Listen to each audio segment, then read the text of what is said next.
2026 বিশ্বকাপে আর্জেন্টিনাকে আরও একবার ফেভারিট মানছে অনেক ফুটবল বিশ্লেষক। 2022 সালের কাতার বিশ্বকাপে যেভাবে মেসির নেতৃত্বে চ্যাম্পিয়ন হয়েছিল আর্জেন্টিনা, সেই ধারাবাহিকতা বজায় রেখেছে লিওনেল স্কালোনির দল।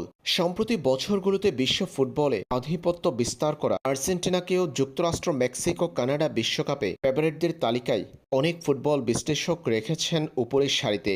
তবে এবার 2026 বিশ্বকাপে কোন দল সবচেয়ে বেশি ফেভারিট, এই প্রশ্নের উত্তরে লিওনেল মেসির মন্তব্য চাঞ্চল্য তৈরি করেছে সামাজিক যোগাযোগ মাধ্যমে।